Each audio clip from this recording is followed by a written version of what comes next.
हे नमस्कार मंडळी, स्वागत आहे तुमचं आमच्या आजच्या यूट्यूब ब्लॉगमध्ये, ज्याचं नाव आहे मायविश आणि आम्हा ए ए बाबा बाबा ए ए डुडी डुडी डुडी डुडी कुठे. तर मंडळी, तुम्हाला आजपासून फक्त पेपा पेपा ऐकायला येईल आणि डुडी कुठे हा आवाज ऐकायला येणार नाही, ह्याचा मी बंदोबस्त केलेला आहे आणि मी ठेवून आलेली आहे त्याला जिथे तो होता. आणि वैताग झालेला नुसता इकडे चाव चाव करत राहायचा ए ए ए ए. त्याचं ऐकून ऐकून मायविश पण तसाच बोलायला लागला होता. म्हणून म्हटलं थोडे दिवस त्याला ठेवून येशला, म्हणजे मग मला इकडे थोडंसं बरं राहशला, ह्या मारविशला बरं पडशला. तर तुम्ही बघूच शकता, माझे केस बघूच शकतं की किती घनदाट असे आहेत. आणि मी तुम्हाला आधीच सांगितलं होतं, तर ह्याच्याबद्दल आज मी तुम्हाला थोडंसं सांगणार आहे. आज मी तुम्हाला त्याच्याबद्दलच थोडंसं सांगणार आहे. तर बघशाल तुम्ही, माझे केस असे दाट आहेत आणि थोडे ड्राय आहेत, सुखे झालेले आहेत, पण एकदम दाट आहेत, तुम्ही बघशाल. पण त्याआधी मला तुम्हाला एकच सांगायचं आहे की लेडीज वर्ल्ड कप जिंकलेले आहेत आणि त्यामुळे खूप आनंद होत आहे आणि खूप मस्त वाटतं आहे. लेडीज आपल्या जिंकल्या आहेत. त्या लेडीज माझा फेवरेट वर्ड आहे, लेडीज. तर लेडीज वर्ल्ड कप, सगळेजण वुमेन्स बोलत असतील पण मी वुमेन्स नाही बोलणार, लेडीज वर्ल्ड कप असतं. लेडीज वर्ल्ड कप जिंकलेले आहेत आणि लेडास पण जिंकलेले आहेत. तर लेडा आणि लेडी दोघेही जिंकले असल्यामुळे हे वर्ष खूपच छान आहे. ते माझी नंदूबाई काहीतरी बडबडत असते, बेकार वर्ष आहे आणि अजिबात चांगलं वर्ष नाही, पण हे खूपच चांगलं वर्ष आहे, खूप मस्त. 2025 सगळ्यात बेस्ट वर्ष आहे. आणि जे पण काही आयुष्यात झालं, जे पण काही झालं ते सगळं काही ह्या वर्षामुळे झालं. आणि तुम्ही बघशाल अजून काय अजून सगळे वर्ष चांगले असणार आहे. जे तिच्यासाठी खराब आहे ते माझ्यासाठी नेहमीच चांगलं असणार आहे, तुम्ही बघशाल. तर मंडळी, माझे केस हे आत्ता असं नाही आहे, तर ते थोडं माझ्यामध्ये विटॅमिन डीची कमी झालेली, जसं मी तुम्हाला दाखवलं पण होते रिपोर्ट की विटॅमिन डी नाही आहे माझ्यामध्ये, तर त्याच्यामुळे केस थोडे गळत होते. तर मी म्हटलं की थोडे गळत आहेत तर कशाला ना, थोडे गळले पाहिजेत. तर मी टकले होण्याचा बंदोबस्त करायला गेली आणि त्यासाठी म्हणून मग मी जे काही केलं काहीतरी नानू पानू, आणि त्याच्यामुळे आता मी लवकरच टकली होईन, बघशाल तुम्ही. आणि हे आत्ताचं नाही आहे मंडळी, हे मला लहानपणापासून माझ्या आईने केलेलं आहे. ती अशी एक शिकेकाईचं असे शेंगा मिळायच्या, जास्त महाग नाही आहे. महाग नसणं हे खूप इम्पॉर्टंट आहे मंडळी, कारण तुम्ही जे मला बघताय तर ते लोक, त्यांना काहीच माझ्यासारखं, मला माहिती आहे तुम्ही पण माझ्यासारखे राहून आठवतं, पण एक रुपया जमा करत होती मी टोमॅटोच्या सालसाठी. टोमॅटोचं साल खाण्याची इच्छा झालेली, पण टोमॅटो घ्यायला पैसेच. तर तुम्हाला माहिती आहे ते सगळं, मी आता परत सांगत नाही, कारण मला जेव्हा पण असं टॉपिक निघतो, असा पण विषय निघतो, तर मला नेहमी टोमॅटोच्या सालची आठवण येते, खूप आठवण येते मला. तर त्याच्यामुळे मला माहिती आहे की तुम्हाला 1 रुपये की किंमत तुम क्या जानो, थुकरट बाबू थुकरट अंडे. तर तुम्हाला नाही माहिती अंड्यांना, तर माहितीच असेल तुम्हाला, तर माहितीच असेल, तुमच्याशिवाय कोणाला माहिती असणार. तर म्हणून मी सांगते, खूप स्वस्त असतात त्या शेंगा, कितीतरी रुपये किलो, असं जास्त काही महाग नाही राहत असं. पण मला एकदम आठवतं आहे, ती पावडर एकदम कडू लागते, शिकाकाई एकदम कडू असतं. मला काय खायला नाही, मला लहानपणापासून माती खायची सवय होती, तर मग ती पावडर पण मी खाऊन बघितली आहे, तर खूप कडू राहते असं. तर माझी आई काय करायची, मम्मी काय करायची, मम्मी असं ते सगळं करायची, त्याची अशी पावडर करायची, त्याला उन्हात सुकवायची, पावडर करायची, आणि ती पावडर आहे ना, ती पाण्यामध्ये असं उकळवायची पाणी करून, आणि ते पाणी ना करून ठेवायचे. आणि मग मला आणि माझ्या बहिणीला ना बसवायची पाटावर, एकदम राज अशी, म्हणजे काहीतरी एकदम राजेशाही थाट असं, आम्ही दोघी असे राण्या भिकारी. तर राण्या भिकारींना बसवायची आणि मग त्याच्यावरती आमच्यावरती ते पाणी ओतायची आणि मग ते चांगलं मुरू द्यायची, खूप चांगलं असं छान असं. आणि मग त्याच्यामुळे मग ते, आणि नंतर ते धुवून टाकायचे. मग असं करून आमचे केस असे एकदम छान. तर त्याची विशेष काळजी माझ्या मम्मीने घेतली आहे. अरे आम्हाला माहिती होतं, तेल करतात, तेलामध्ये घालतात, तेल उकळवतात, तेल साचवून ठेवतात, आणि मग तेलाचा स्टॉक करून तेल वगैरे लावतात, तेल मुरवतात, पाणी मुरवतात. हे पहिल्यांदा कळलं आम्हाला, म्हणजे बरोबर तुमच्या इथे कसलं पाणी मुरतं, ते तुमच्या फॅमिलीमध्ये पाणीच मुरतं ना. तर कोणाचं कुठे काय पाणी मुरतंय ते मला वाटतं खानदानी इश्यू आहे ह्यांचा, पाणी मुरवतात हे लोक. तर असं हिच्या टकल्यामध्ये पण पाणी पुरवलं आहे आणि म्हणूनच हिच्या डोक्यात पाणी झालं आहे. काय पण बडबडत असते, 2 मारल्यासारखी आपली येड्यासारखी. काय पण असं असं करत, असं असं असं नको आणि तसं नको, काय नको, तुझे फालतू नुसके आहेत ना तुझ्याकडेच ठेव. बकवास काहीतरी सांगत असते. माझ्या मम्मीला, तुझ्या मम्मीला, तुम्हाला पण असं जर पाहिजे असेल तर तुम्हाला पण शक्य असेल तर तुम्ही नक्की करू शकता. शकतं अरे हिची काय भाषा आहे यार, शक्य असेल आणि शकतं. तर आपण शक्य असेल तर बोलूया मम्मीला खाली आणि मम्मी तुम्हाला एक दिवशी मी त्याच्यासाठी व्हिडिओ करेन स्पेशली माझ्या सगळ्या अंडभक्तांसाठी. मम्मी तुम्हाला येईल वरून खाली आणि शक्य असेल तर सांगेल तुम्हाला कसं काय रेसिपी आहे ती शिकेकाईची आणि पाणी कसं मुरवायचं. मग तुमची पण डोकी माझ्यासारखी होतील पाणी भरलेली. मी समजत होती अंडी भरली आहेत पण अंडी परवडू शकत नाही, तर पाणी भरलं आहे. आणि काय ते तिकडे जाते भगतपुरीला तर बापरे असं काहीतरी मुद्दामच जास्तच अतिच करून दाखवते. आमचं फॅमिली आणि आमचं फॅमिली टाईम. तुझं फॅमिली टाईम राहू दे भाई, तुझं जे घरचे आहेत ना ते आधी सांभाळ. हां, आमच्यामध्ये असं काय नाही आहे, सगळं चांगलं आहे, सगळं व्यवस्थित आहे, मला तेव्हा नाही वेळ मिळाला, काय नाही, तुला सगळा वेळ असतो. उगाच फेकाफेकी करू नको. आता 1 महिन्यामध्ये 12-13 सुट्ट्या घेते आणि कामाला किती जाते आणि नंतर बोलते ह्याच महिन्यामध्ये माझ्या एवढ्या सुट्ट्या झाल्या म्हणून मी नेक्स्ट मंथसाठी. काही तसं काय नसतं. किती वर्षाला सुट्ट्या किती असतात? महिन्याचा हिसाब असतो का तुझ्या ऑफिसमध्ये? हां, काय पुसून झालं, चांगलं पुसून झालं. आता दिवाळीचं चांगलं पुसून दिलं आहे म्हटल्यावरती आता जाऊ शकतं तू सुट्टीवर, म्हणून तुला आता सुट्ट्या दिल्या आहेत. चांगली साफसफाई करून दिलीस वाटतं. हिचं खरं कारण हे आहे की प्रत्येक वेळेला हिच्यासाठी बहीण तर नाही सॅक्रिफाईस करू शकत. भाऊबीज वगैरे आता तिचं पण हक्क बनतो ना. ही तर काय लास्ट टाईम रक्षाबंधनला जाऊन तिथे भावाकडे डेरा मांडून बसलेली, त्या लोंबत्याला घेऊन गेली, तो तिथे लोंबत होता, जिथे जाते तिथे लोंबत येतो. तर प्रत्येक वेळेला हिचं असं नाही होणार ना. तिचा पण तर तो भाऊ आहे. इनफॅक्ट तिचं जास्त ती व्यवस्थित आहे, हिच्यापेक्षा कैक पटीने ती चांगली आहे. तर त्याच्यामुळे ती प्रत्येक वेळेला ॲडजस्टमेंट करतेच पण प्रत्येक वेळेला तीच करेल असं नाही आहे ना. तर ह्या वेळेला ती बोलली असेल बाबा भाऊबीजेला तर मीच जाणार आणि मी जाणार आहे, मला पण जायचं आहे, मला पण माझ्या माहेरी माझी पण छोटी मुलं आहेत, त्यांना पण घेऊन मला त्यांना पण अनुभव द्यायचा आहे त्यांच्या आजोळाचा, म्हणून ती गेली असेल. आणि ती गेली म्हणून ही नाही गेली असेल. हिचे कारनामे कमी नाही आहेत. हिने खूप रायता फैलावून ठेवला आहे. एवढं सांगते ना माझं फॅमिली अशी आहे आणि माझी फॅमिली एकदम भारी आहे आणि माझं असं काय नाही आहे, आमचं सगळ्यांचं असं चांगलं राहतं आणि ह्यावर राहतं आणि त्यावर राहतं. पण मग सांग ना तुझ्या बहिणीबरोबर काय झालं? तुझ्या बहिणीने मला का कॉन्टॅक्ट केलेला? तुझ्या बहिणीने मला मेसेज केलेला काहीतरी सांगायला? हिने सगळ्यांची लाज काढली आहे. हिच्या घरचे सगळे चांगले आहेत पण हिने उगाचच अशी काहीतरी घाणेरडेपणा करून हे ना सवयच आहे. हे सगळे ना पैशासाठी हपापलेल्या बायका आहेत. हे ना ह्यांची स्वतःची इज्जत आहे ना, हे घरच्यांची इज्जत ठेवतात. म्हणून हिचे घरचे ना वैतागले आहेत हिला. ही काहीतरी फालतूगिरी करते, उगाचच खोटं नाटक करते. ज्या गोष्टीसाठी ही निघालेली दुसऱ्या कोणाला तरी हिच्या नंदूबाईला एक्सपोज करायला, ही स्वतः त्याच्यापेक्षा कैक पटीने घाण आहे आणि ही स्वतःच एक दिवशी एक्सपोज होणार आहे. हिचे स्वतःचे कांड काही कमी नाही आहेत. ज्याने स्वतःची ना 5 बोटं ज्यांची चिखलात शेणात बरबटलेली आहेत ना, त्यांनी दुसऱ्यांच्या अंगावर शेण उडवायचं नसतं.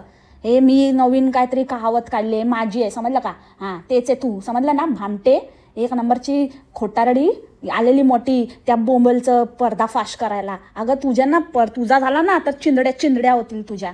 तू काय करते? तू काय मोठी दूधकी धुली आहे? तू दुसऱ्यांचं करणार आहेस? तर सांग, खरं सांग. आणि ना जर आपण लाज शरम बाकी असेल ना उतरवायची, अजून काय घरच्यांची ठेवली असेल ना तर चालती हो, बंद करते. बकवास लावली आहे. त्या मिठूच्या डोळ्याला लागलंय तर त्याला घेऊन गेली आणि तिथेच ठेवून आली. आय ड्रॉप घेऊन गेली तर आय ड्रॉप घेऊन दाखवून त्याला आणायचं ना परत आणि त्याच्या डोळ्यात आय ड्रॉप घालत बसायचे. आता बरोबर तुला तो नकोच होता, तुला परत द्यायचा होता. तुझ्या पप्पाने तुझ्या गळ्यात मारला, तू परत पप्पाच्या गळ्यात मारून आली. तो मिठू पण बोलतो पप्पा चूप शटाप चलपट बोलतो. अरे काय मिठू आहे, काय ट्रेनिंग दिले रे बाबा. आणि ही बोलते इथे पशुवैद्यकीय दवाखाना, इथे पशु आणि इथे गाय म्हैस आणि उंट बैल असे सगळे पशुपक्षी येतात. गाय म्हैस उंट बैल हे पशुपक्षी असतात. शेळी पशु असते, पक्षी असते. हे पशुपक्षीने पशूच होता ते. तू जबरदस्ती तिथे त्या पक्षीला दाखवून आली, भक्षी कुक्षी गॅस. तसं पण हिला त्याला निपटवायचाच होता. तिथे काय ना काहीतरी कारण सांगून तिथे ठेवून यायचं होतं, म्हणून तिथे पशुच्या दवाखान्यात ही पक्षीला घेऊन गेली होती. आणि हे मसल्या ती तिथे राहायचा हट्ट करते ना, तर राहू दे तिला, राहू दे, असली घाण नको. तसं पण आमच्या मुंबईमध्ये तिथेच राहू दे तिला, तिथेच काय ते करू दे, जे काय घाण करायचे ते करू दे. तिथेच तुमची घाणीची पैदास झाली, तिथेच घाण वाढली आणि तिथेच आता तिथेच राहू दे तिला. आणि तू पण राह तिथेच. काय तर म्हणे की मला राहायचं आहे. मग मसल्या म्हणाला की तू राह, मी जातो, मला काम आहे. मग तसं लगेच मला पण काम आहे, मला पण ऑफिस आहे, मग कशाला बाता मारते गे, मी इथेच थांबते आणि मला इथेच, मी तर म्हणते इथेच सेटल होऊया. इथे सेटल होऊन काय करणार, भीक मागणार. त्या नंदनने आधीच एवढं मोठ्या मोठ्या बाता मारल्या होत्या. एकदा रडून रडून काय व्हिडिओ केलेला, मला खूप असं वाटतं आणि इथे राहिल्याने कसं तरी एकदम डिप्रेशन येतं आणि मला परत जावं असं वाटतं आणि म्हणून मी जाते. आणि रातोरात काशा गुंडाळला आणि आलेली तिकडे कमवायला. आणि नंतर तेव्हा पण असं की आम्ही परत येणार आहे इथे, मग मी जास्त दिवस नाही राहू शकत, असं होतं तसं होतं, आम्ही विचार करतोय, मला असं तसं एवढ्या मोठ्या मोठ्या आता डेंगे हाकले आणि आता 2-2 घरं घेण्याच्या पुढ्या सोडते लालायक बाई. आता तू सोड की आता मला पण जावंसं वाटतंय, मला पण. तुम्ही कुठे नाही जाताय, तुम्हाला ना तिकडे जिथे भीक मागायची सवय झाली, जिथे भीक मिळते तिथून सोडून तुम्ही कुठे जाणार नाही. तुम्हाला माहिती आहे, जिथे परत आलात ना तर भीक मागायच्या लायकीचे पण नाही, कोण भीक पण देणार नाही तुम्हाला. आणि हिच्यानं पाणी भरलेल्या टाळक्यांना मला आधी सांगायचं आहे की काय म्हणजे तुम्ही कुठलाही व्हिडिओ बघता रे हिचा भुरटीचा, काही सांगत असते, काही स्टोरी पकवत असते, ह्याचं त्याचं कोणाचं पण जातेच ह्याच्यासाठी वाटतं इकडे तिकडे की काय मिळतं की काय कॉन्टेंट बघायला शोधतच असते. कधी बसमधलं तर कधी कुठला मुलगा, आणि ऑफिसमधला, मग त्याच्या बाथरूमला गेला तर त्याच्या बाथरूमच्या दरवाजाला कान लावून ऐकते आतमध्ये रडतोय का काय करतोय. आणि कधी हिच्या कुठल्या तरी बाईच्या बुरख्यालाच काहीतरी हे असतात, काचा लावलेला असतो आणि आता तर काहीतरी वेगळीच. आणि असल्या स्टोरीजना तुम्ही व्ह्यूज देतात आणि काहीतरी काय उखाडलं रे तिने, काय केलं, काय उपयोग काय. दुसऱ्या दिवशी व्हिडिओ घेऊन आली मोठी की मला असं बोलतात आणि कॉन्टेंटसाठी काय पण आणि हे करतेस तू करतेस कॉन्टेंटसाठीच, काही पण बकवास करत बसते. कोणाचं काहीतरी अर्थ असेल, काहीतरी होणार असेल, काहीतरी उपयोग असेल तर गोष्ट वेगळी आहे. उगाचच कशाला तुझा तो फालतू एक्सपिरियन्स शेअर करते. आणि करते एक छोटंसं असं सांगितलं, असं झालं ते नाही, एवढा मोठा बसली आपली तिकडे घाणेरड. म्हणजे ह्या लोकांना सवयच आहे बसायचं आणि आपलं काही फेकत बसायचं, काही पण बडबडत बसायचं येड्यासारखं. आणि हे पाणी भरलेले आणि अंडे भरलेले सडकी अंडी हे ऐकायला येतात तिकडे आणि यांच्यावरती डॉलर फेकतात येडपट.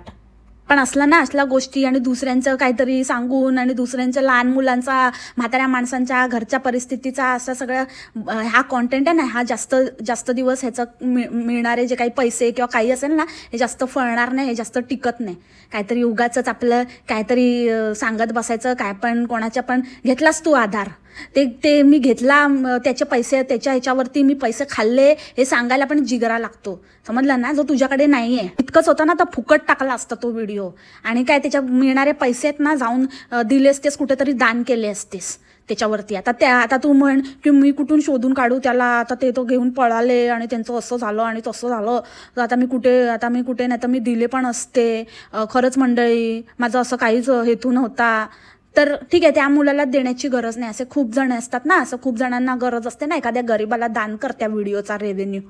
आली मोठी कोणाला शहाणपणा शिकते गे, मी त्याच्यावर नाही खाल्ले आणि मला काही गरज नाही आणि माझ्याकडे खूप कॉन्टेंट आहे. लोक म्हणतात की असं हिच्याकडे कॉन्टेंट नाही, माझ्याकडे खूप आहे पण माझ्याकडे वेळच नाही. आम्ही दोघं इतके मंडळी इतके बिझी आहोत ना की वेळच मिळत नाही. नाहीतर मी काय खाली बाजारात गेली तरी पण होऊ शकतं, मार्केटमध्ये पण होऊ शकतं. बघितलं त्या व्हिडिओला सोडून मागचे पुढचे व्हिडिओ बघ काय आलेत व्ह्यूज तुला. मोठी बाजारात गेली तर तुझ्यावर व्ह्यूजचा पाऊस पडणार आहे. असं कुठल्या मोठ्या ह्याच्यात राहते का तू एंटॉप हिलला गरज येडपट. मी अशी जाईन तर मग असं व्ह्यूज येतील म्हणे. काय समजतात यार. आणि काय म्हणजे कुठून येते कुठे हिंमत यांच्यामध्ये. आणि काय ही सगळ्यांनाच घ्यायला तुललेली असते. त्या मुलाला त्या ऑफिसमधल्या बाथरूमला कान लावून ऐकत होती, त्या मुलाला सांगत होती की तुला काय पाहिजे तर मला सांग, माझ्या नवऱ्याला सांगेन आणि मग ते आम्हाला मदत करतील, तुला जे पाहिजे ती लागेल ती मदत करते, मी तुझ्यासाठी डब्बा आणेन आणि मी एवढं करते तर तुझ्यासाठी एक पोळी एक्स्ट्रा आणि मी आणेल आणि काहीच हे नाही आहे. आणि मग आता ह्या बाळाला एवढं सोपं आहे का. असं असलं असतं तर मग किती हजारो लोक पुढे आले असते. ज्यांना मुलं होत नाहीत त्यांनी घेतलं असतं त्या बाळाला. तुझं काय आहे आली मोठी काय पण सांगते. मी सांगितलं तुम्ही मला देऊन टाका. खरंच होणं मशाल तो तर काय आहेच तिकडे मान हलवतोय. काय बोलायला गेला तरी पण ही तोडते त्याला आणि स्वतःच आपलं चालू आहे हिचं. तर म्हणते की ते लोक ना ते ट्रेन आलं ना तर तसं आल्या पळून गेले. अरे पळून गेले काय? त्यांचं स्टेशन आलं तर ते जाणार ना, काय तुझ्याबरोबर उतरणार, तुझ्याबरोबर येणार? त्यांना कल्याणला उतरायचं होतं ते कल्याणला उतरले. काय बाई आहे, काही म्हणजे काही बोलायला काय अर्थच नव्हता. आणि सगळ्यात सुरुवातीला तर काय सांगते की आता तुम्हाला कळत नसेल की ही काय बोलते, तुम्ही म्हणाल ही काय बोलते, पण जेव्हा सगळं सांगून होणार ना, जेव्हा माझी पूर्ण स्टोरी मी तुम्हाला सांगणार तेव्हा तुम्हाला कळणार. तुम्ही म्हणणार की हो का असं झालं, अरे बापरे असं झालं. म्हणजे काय ऑब्व्हियसली ना, स्टोरी सांगितल्यानंतर कळणारच ना, सांगायच्या आधीच कशी कळणार. अगं ए भामटे, तुला ना रट्टे दिले पाहिजेत आता पोकळ बांबूचे, असं ना सोडली पाहिजे ना. काय काय पण काय तोंडाला येईल ते बडबडत असते. आणि ह्या बाईचा कॉन्फिडन्स आणि असं ते बॉडी लँग्वेज आणि हे पण यांच्यामध्ये खानदानी आहे की ना, काही घाण बोलायचं, काही घाण करायचं, काय अक्कल नसल्यासारखं जी यांच्याकडे नाहीच आहे. तर पाजळणार काय, असलं काहीतरी पाजळायचं. ही पण, हिची नंदू पण आणि त्या नंदूची पण नंदू, सगळेजण ही पूर्ण खानदानी घाण आहे. आणि एकदम कॉन्फिडन्सने फेकत असतात, कॉन्फिडन्सने असं आपल्यासारखे दीडशाणे आपणच आहातच तुम्ही, अतिशाणे काहीतरी बकवास करत असतात असे एकदम थाटात. आणि कोण भेटेल त्याला सगळ्यांना सांगत असते, एक चांस सोडत नाही. मेरा चैनल है, आप देख सकते हैं, मेरा यूट्यूब चैनल है, जो भी है सब कुछ है मेरा, अपडेटेड रहता है यूट्यूब पे, सब रहता है, अपडेट रहता है, मेरा अपडेट रहता है. अरे तू कोण मोठी भाई, कसलं काय तर बोलली असती, टणटण येतं ना तुझी, घंटा आहे काय, कसलं यूट्यूब चॅनल आहे काय आहे, मला बघू शकते, मला देऊन टाका आणि मी सांभाळून मी काय पण केलं असतं. मशाल, हो ना मशाल, मी काय पण केलं असतं आणि कसं पण करून त्याला सांभाळलं असतं, पण ते देतच नव्हते. देत अरे खैरात आहे का वाटायला, देतच नव्हते म्हणे, देतच नव्हते. आणि काय ग शाणे, तू एवढी शाणी आहे आणि एवढं बोलत होती आणि वचा आणि बोलते मी भांडायला कमी नाही, मी भांडते, लगेच मी भांडते, मी त्याच्याशी पण भांडली, मी ह्याच्याशी पण भांडले, मी त्याच्याशी पण भांडले. अरे ते काय सांगायची गोष्ट नाही आहे, तू येडी आहेस एक नंबरची. तुला मसल्याने मध्ये काबू केलेला ना, तेव्हापासून जरा माणसात आहेस. नाहीतर उठसूट आपली काय झालं की लगेच आली आपली वस्कन आणि भांडायला. नुसतं ते तुला येतं काय, ते काय सांगण्याची गोष्टच नाही आहे तुला. तू एकदम भांडायला तयारच असते, वाटच बघत असते तू कोण भेटतं आणि मी कधी एकदाचं भांडते कोणाशी तरी. त्याच्यात तर म्हणजे काय सवालच नाही आहे. तर भांडत होती म्हणे. आणि तुला एवढी अक्कल आहे तर बोलायचं ना की त्या मुलीचंच, आईचंच सगळं काय काय सांगत बसलेली. आई अशी आहे आणि अशी आई असते का? मला तर वाटतं ना की ते मसल्याच्या आईला शिव्या घालायचा फार्स होता. इनडायरेक्टली तिलाच काय काय बोलत होती. कारण जेव्हा ही भगतपुरीला गेलेली ना, तेव्हा हिला खूप सारे असे कॉमेंट्स पण आले होते की कशी आई आहे त्याची, तो तिथे असून पण भेटत नाही, बोलत नाही, बघत नाही, बाहेर पण येत नाही, आणि त्या एवढ्याशा जीवाचं काय आहे, त्या नातवाला तरी बघायचं, त्या नातवाबद्दल पण तिला पाझर फुटत नाही असं वगैरे. तर हिला हे कारणच मिळालं उपटं काढायला. आणि लगेचच कशी बोलत होती बघितलं ना, कशा बायका असतात मंडळी. खरंच मला आश्चर्य वाटतं कसं ना, एखाद्या बाईला अशा बायका असतात मंडळी. पोरगा आपलं समोर असलं तरी पण लक्ष देत नाही, ओळख दाखवत नाही, त्यांना झटकून लांब पळतात. अशी आई कशी असू शकते मंडळी, कसं असू शकतं की ती दिसून पण आपलं लेकरू समोर असून पण जिला मायेचा मायेचा पाझर फुटत नाही. कसं मला खरंच काय कळत नाही, कसं माय फुटत नाही. तर अशा बायका असतात. आता लहान लेकराचं, मोठ्यांचं तर सोडून मग लगेचच कव्हर करायला. कारण मग मशालला थोडं कळत होतं, त्याच्या चेहऱ्यावरनं असं एक्सप्रेशन देत होते, हे तर मेरे माँ को बोल रही है लगता है. तर लगेचच कव्हर करायला लगेच ही भामटी भुरटी पक्की लोचट लोंबडी आहे ना, लगेच बोलते की मोठ्यांचं तर जाऊ दे, मोठ्यांचं काय आता, मुलं आपल्या पायावर उभं राहिलं तर ठीक आहे, ते तर ठीकच असतं. पण लहान मुलाचं अरे कशाला, लहान मुलाचं आणि मोठ्या मुलाचं कशाला ना, आई तर आई असते, आईचं एक काळीच असतं. हां, कालच बोलली आहे ती मिशा. मग का कशाला लहान मुलाचं मोठ्या मुलाचं जे काय बोलायचं ना, भामटे स्पष्ट बोलायचा, आडून नाही बोलायचा. एवढी तुझ्यामध्ये हिंमत आहे ना, धमक आहे ना, बोल सीधा पॉइंट पे आ. गोल गोल गोल गोल फिरवते, व्ह्यूज कमवते. बोलली नाही अख्ख्या खानदानाची काढणार आणि बसणार खाणार आहे ही, असली बाई आहे ही. पण हिची पण वेळ येणार आणि हिचं काढणार, हिचं पण खानदानातलं कोणतरी असेल ना जे हिची उतरवणार आहे एकच दिवशी, एकच वार. आणि कोणी नाही काढली ना तर मी काढणार मंडळी, बघाच तुम्ही. आणि हिचे अंडे त्या आईला बोलतात. पण हिचा नवरा किती जातो, हिच्या नवऱ्याचा किती आहे, मागे बसून बोलत होती तेव्हा जेव्हा तो बोलला की सगळं ठीक होईल तर मी जाईल, मी जाऊ ना, तेव्हा हो मी कधी अडवलं आहे तुम्हाला, जायचं तो जा, तो तोरा ते सगळं विसरलात का? हां, काय म्हणजे कसं कोणी अडवून धरलंय आणि कोणी काय करतंय आणि कुठून सगळं चालू झालंय याची ना मूळ जड आहे ना हीच आहे. हिच्यामुळेच सगळं काही नाटकं, नाही तर तो गेला पण असता, जात पण असेल.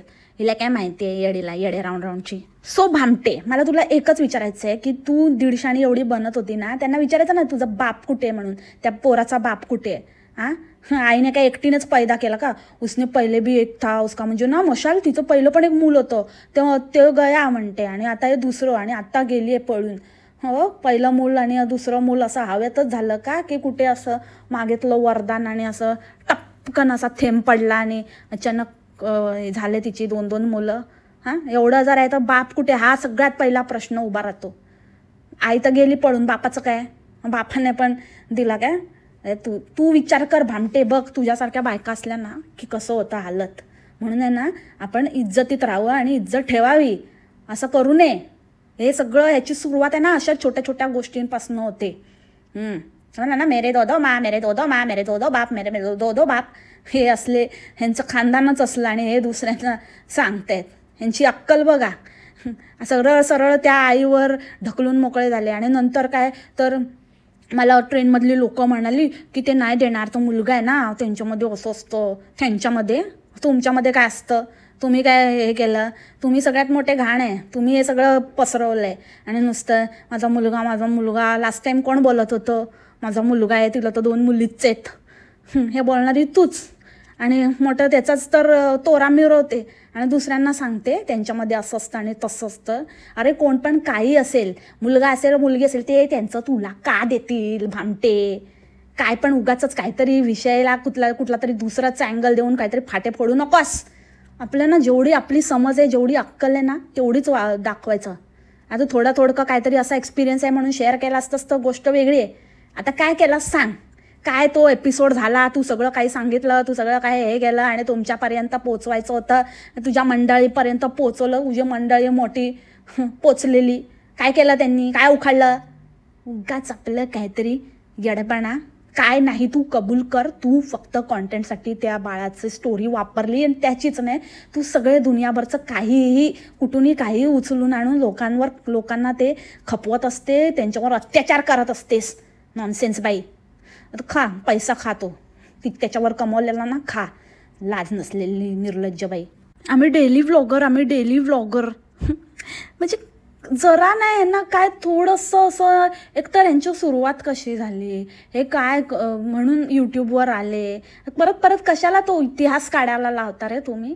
आणि लगेच डेली व्लॉगर झाले, मोठी डेली व्लॉगर म्हणून काय पण दाखवणार? हप्ता मुत्तानाचं सगळं दाखवत बसणार तू? मग कर ना, डेली येस तर मग डेली येऊ दे ना तुझा व्हिडिओ. काय नाही येत, नुसती नावाची डेली व्लॉगर. त्या खिरूच्या ह्याला गेली आई वडिलांच्या ॲनिव्हर्सरीला, तर तिथे पण आता त्यांचं आहे तर त्यांचं राहू दे ना जरा, त्या दिवशी तरी त्यांना स्पेशल फील होऊ दे. तर तिथे पण स्वतःच सांगत बसली, आमच्या माविशचा बर्थडे कधी आहे आणि नंतर आमची ॲनिव्हर्सरी आहे. येडपट. अरे त्यांची ॲनिव्हर्सरी आहे ना, त्यांची करू दे. आज त्यांची ॲनिव्हर्सरी आहे, त्यांची ॲनिव्हर्सरी त्यांना सेलिब्रेट करू दे. टाळ्या वाजव, केक खा आणि निघ तिकडून. स्वतःचं उगाचच आपलं. आता आमची पण नाही तर डिसेंबर मंथ व्हेरी स्पेशल, आमची पण ॲनिव्हर्सरी येणार आहे.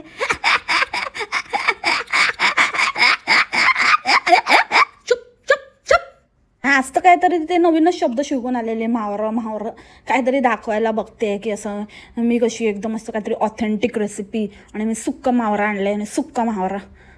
आणि ह्यांच्यामध्ये ना खानदानी ढवळाढवळ करण्याचे, म्हणजे लोकांच्या आयुष्यात पण ढवळाढवळ, यांच्या सगळीकडे पाणी पण मुरतंय, हे सगळं खानदानी सवय आहेत ह्यांच्या. अशी ती कशी हिची नंदूबाई जशी खारखूर चमचा ओढत असते, तसं हिने आज अख्खा व्हिडिओ नुसतं ते म्हावरं वर खाली करण्यात आणि त्याला असं उपसण्यातच घालवला. किती वेळ, अर्धा व्हिडिओ तर नुसतं त्याच्यात हात घालून कालवत होते. बाबू माझ्या हाताला लागलो, टोचते सांभाळून.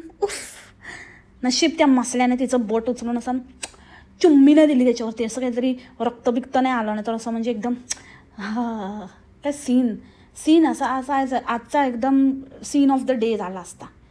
काय मोठी नाजुका, तरी बऱ्या सगळ्या अशा अंगापिंडाने मजबूत आहेत. भाभी लवरची भाभी. तर मी तुम्हाला सोपी ट्रिक दाखवते. मी तुम्हाला एकदम सोपी ट्रिक. आता हे कसं असतं मंडळी, हे खूप डिफिकल्ट असतं, हे खूप वेळ लागतो हे साफ करायला, म्हणून मी तुम्हाला एकदम सोपी ट्रिक. अरे दाखव ना, किती वेळा बोलते, कठीण असतं साफ करायला, वेळ लागतं किती आहे, दाखव, पटकन दाखव. एक गोष्ट असते ना जी 5 मिनिटात होऊ शकते, ही 10 मिनिटं खेचते. तेच बोलायचं, कालवत राहायचं, वर खाली करत राहायचं. आणि ते केस, ते काय कलर करून आली आहे कशी, ते एकदम छपरी. आता तर म्हणजे एकदम ते असतात ना तसेच ते सिग्नलवर वगैरे ते असे चित्ता कलर असं म्हणतात त्याला, असं चित्ता हेअर. तर तसेवाले केस बनवतात ना असे लेपर्ड साके, तसला काहीतरी नाही करून आली आहे गावठी लेपर्ड. आणि काय ते, आणि तिथे पण हा पण गेलेला, आता ह्याला पण बरोबर कामाला लावलं आहे. की मशाला बोलवलं मी, मग ते पण आले. आणि ते जरा त्यांना म्हटलं माझे शूट घ्या. का तिला सांगू शकत होती ना, त्या बाईला सांगू शकत होती ना, तिने पकडलं असतं. नाहीतरी तिचं काम झालं होतं, करून झालं होतं ना, मग तिने दाखवलं असतं. किंवा दुसऱ्या तिकडे आजूबाजूला मुली पण उभ्या होत्या, ते दिसत होतं. तर तेव्हा मग त्या मसल्याला कशाला बोलवलं गं लेडीज पार्लरमध्ये. कसली वाह्यात बाई आहे. आणि तो पण आला, तो काय वेळात वेळ नाही, मस्त उड्या मारत आला असेल भाभी लवर. 1 से भले 4 म्हणाला असेल, आला लगेच टुनटुन उड्या मारत. आणि दुसऱ्यांच्या मुलांना वगैरे तिथे त्या मुलीला सारखं दाखवत होती त्या पार्लरवालीच्या. आणि म्हणते ही बघा किती क्यूट आहे, आणि हिची मुलगी आहे, आणि बघा किती छान दिसते, किती छान बोलते, हिचं नाव हे आहे ते आहे. कोणी तुला विचारलं तू तिला? हां, डायरेक्ट काहीतरी बोलून आपली मोकळी होते. आणि म्हणजे कशाला तू इन्फॉर्मेशन देते? जे तू करायला गेले ते कर आणि फुट ना तिथून. दुसऱ्यांच्या मुलांना कशाला एक्सपोज करते ग? हां, स्वतःचं कर काय असेल ते. तुमची मुलं रस्त्यावर आणि काय पण त्यांचं सगळं उघडं केलं म्हणून दुसऱ्यांच्या मुलांना करायचा हक्क नाही मिळाला आहे तुम्हाला. फालतूगिरी असल्या लोकांना ना बरोबर आहे काहीतरी यांचं हेच केलं पाहिजे. आहे खरं तर ना पॉलिसी आहे, आणि ह्या पॉलिसी अंडर आहे ना मी 12 वाजवू शकते हिचे, पण वेळ नाही ना. कोण यांच्यामध्ये एवढं डोकं फोडत बसेल ना. तर हिला दाखवलं असतं की कसं काय दुसऱ्यांच्या मुलांचे इन्फॉर्मेशन आणि कसं काय दुसऱ्यांच्या मुलांबद्दल शेअर करणं हिच्या अंगलट येऊ शकतं ते. आणि तू काय बाई शॉर्टकट रेसिपी आणि काहीतरी दाखवायला जाऊ नको. तुझ्या शॉर्टकट रेसिपी लॉंगकट करून एवढ्या सांगते की ती कोणाला करायची पण इच्छा असेल ना, जो हमको पता है ऑलरेडी, हमको आता है ना, वो मत दिखाओ, कुछ नया दिखाओ, और जो नहीं है ना तो बंद कर दे. समजलं ना? फालतू काहीतरी, म्हणजे यांनी ना नुसतं लावलंय कंटाळवाणं काहीतरी असत्या बघा त्या मिशाचं, त्या फेका काकूंना काय व्ह्यूज आलेत काहीतरी काय पण, म्हणजे इतके मला तेच कळत नाही. कसले डेली व्लॉगर तुम्ही ना, स्वतःला थुकरट व्लॉगर, DBS चोर व्लॉगर असं नाव ठेवायला पाहिजे स्वतःला. कारण तुम्ही सगळ्यांचं कॉन्टेंट चोरत असता, सगळ्यामधलं सगळं दाखवायचं आहे तुम्हाला. आणि मग त्याच्यावरती असं म्हटलं की झालं की आम्ही काय फॅशन, लाईफस्टाईल, रेसिपी, हे सगळं तुमचं कॉन्टेंट. अरे तुमचं काहीच कॉन्टेंट नाही आहे, थुकरट आहे तुम्ही. तुमच्या कॉन्टेंटला काहीच अर्थ नाही आहे. फालतू थर्ड क्लास. यूट्यूबमधली सगळ्यात बकवास कॅटेगरी असेल ना तर ती तुमची आहे. काय मंडळी, बरोबर ना? पण ठीक आहे, तुमच्यामुळे ना बरं आहे, लोकांना रियालिटी कळते आणि लोकांना कळतं की आपण कसं नसलं पाहिजे, ह्यांच्यापेक्षा आपण किती नशीबवान आहोत. असं बघून लोकांना तुमच्याकडनं ही प्रेरणा मिळते की आपण ह्यांच्यासारखं नसलं पाहिजे, आणि आपण ह्यांच्यासारखे नाही आहोत, हेच आपलं नशीब आहे. आणि स्वतःच्या नशिबावर आणि स्वतःच्या लाईफवर आपल्याला प्राऊड फील होतं, है ना मंडळी? बरोबर ना? करा तुमचे थुकरट लाईफ दाखवा. So that's it for the today's podcast मंडळी. आय होप तुम्हाला आजचं पॉडकास्ट आवडलं असेल. भेटू आपण लवकरच उद्या नवीन विषयासोबत. तोपर्यंत खा, प्या, मस्त राहा आणि स्वस्थ राहा. टेक केअर, बाय, माझं.